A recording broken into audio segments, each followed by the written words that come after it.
So, I've decided to review Rotten Tomatoes' top 200 horror movies of all time.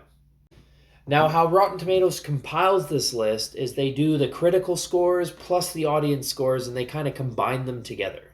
And they also have criteria for recent movies. So if a movie is 2016 or newer, it has to have at least 100 reviews to be even considered for this list. Now, Rotten Tomatoes used to have a list of top 100 horror movies, and I actually kind of like how they did the list, because as reviews would roll into these movies or movies were released, movies would get bumped up on the list or they could get bumped off of the list. It was always an ever-changing list. And me and my friend a few years ago tried to go through this list. He actually completed it. I got about 60% of the way done.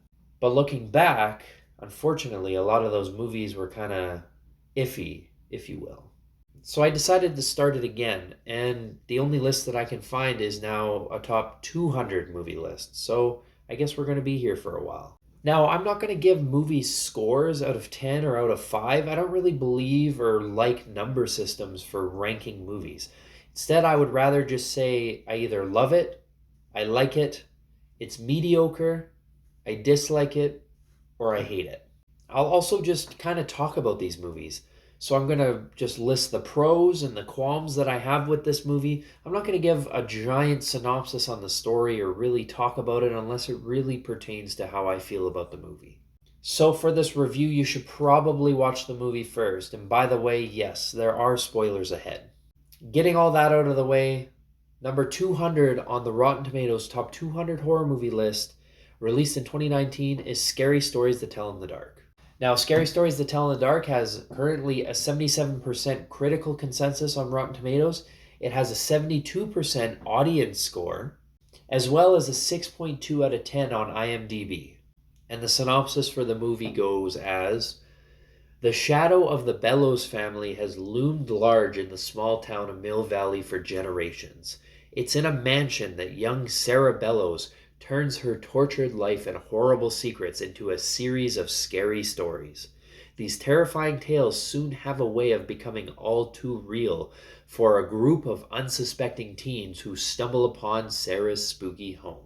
Now, with that out of the way, let's talk about the pros. Let's talk about the things I liked about this movie.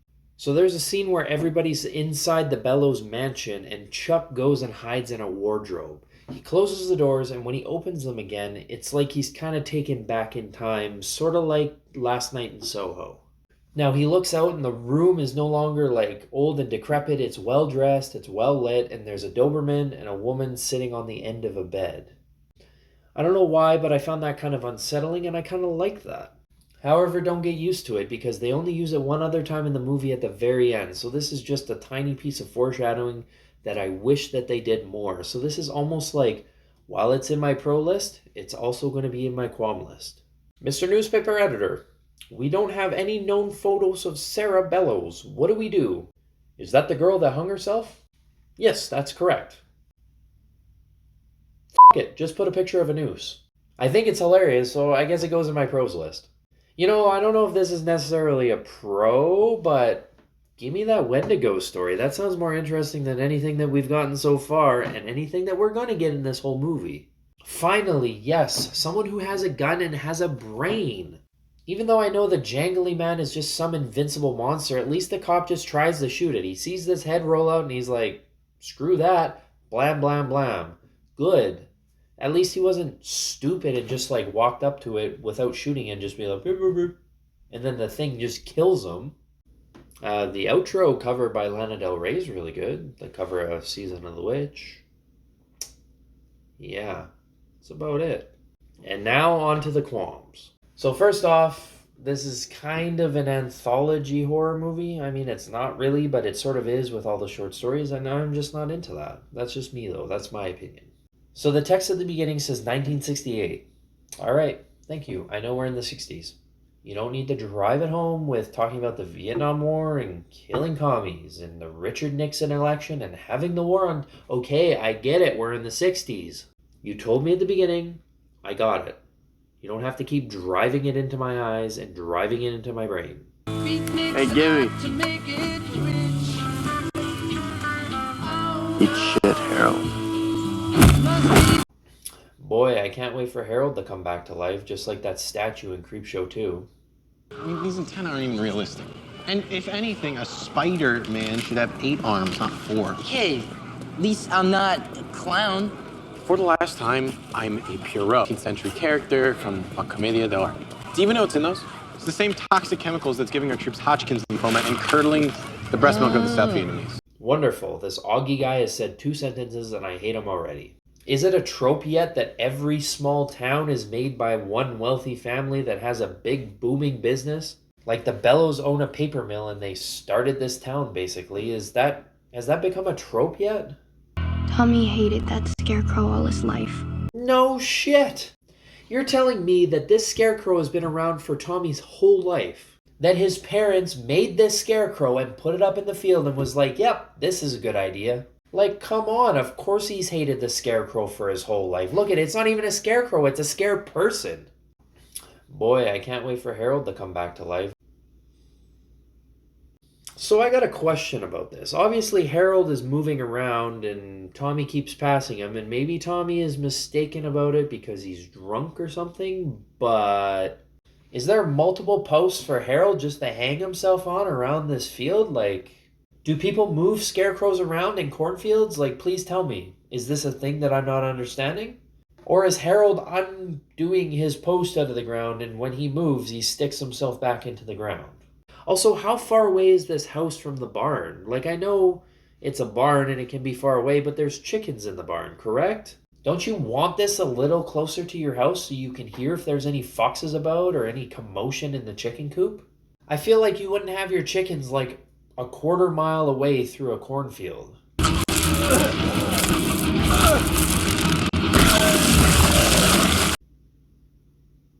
Okay. So like what? He gets like a cell of the scarecrow in his body, like the thing, and just becomes a scarecrow? But he just got stabbed with a pitchfork. How does that make any sense? Like maybe if the scarecrow had a bit him or something, but then what is this? Is this a zombie scarecrow? Why does he turn into a scarecrow? It's what Tommy was wearing last night. Okay, what if this is Tommy? Yes, thank you, Stella, for pointing it out for us brainless viewers who are complete idiots. I know Tommy was wearing that Letterman jacket the night before because we know that that's Tommy. We just saw him turn into a scarecrow. Thank you for spelling it out for us. Seriously, please give me this Wendigo story. So did Augie just get pulled into the abyss? Where did he go? Like later when Chuck goes and gets absorbed into that thing, that makes a little more sense, but where did Augie go? Also, I hate how he left nail marks on the floor. Like, you're not digging your nails into a hard floor like that. And literally the only reason they have him do it, I bet, is because then the main characters can come by and find out that he's missing because of the nail marks on the floor.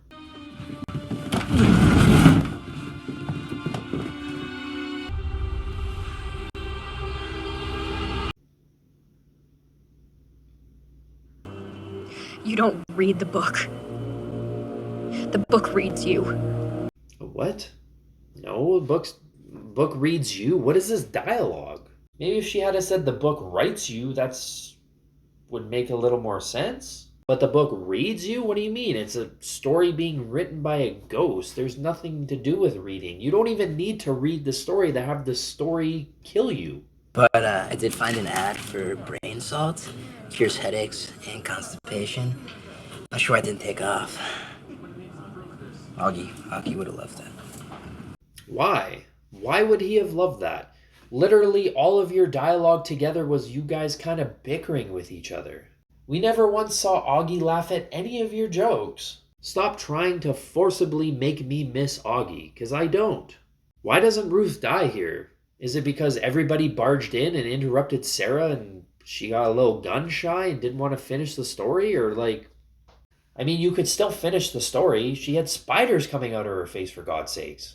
Okay, just stay here. Be quick. You guys are really going to split up? You're going to tell him to wait here? He's obviously not going to wait there.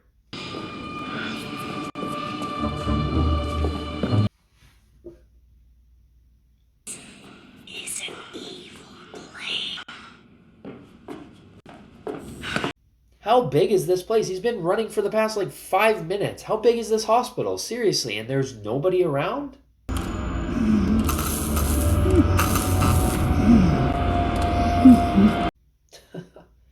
Come on.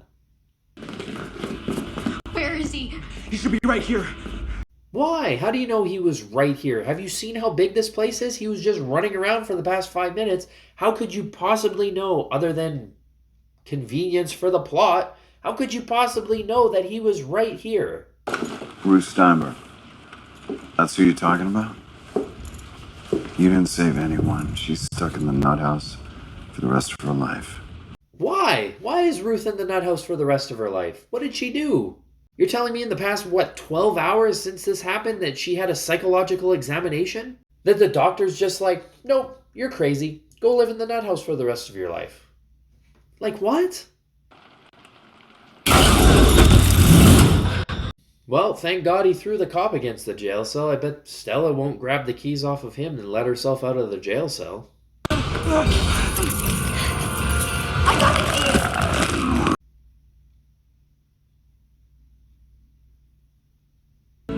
And if there's anything I learned from Sarah, it's to never give up. I'm gonna never give up, just like Sarah did. How? All you have is Sarah on a wax cylinder saying she didn't do it. I mean, she was innocent and it was the paper mill that was poisoning everybody and not Sarah. But still, what did Sarah do to try and prove her innocence over the years? All she did was write kids into scary stories and kill them. How does that translate to never giving up? What's your name, kid? Ramon Morales.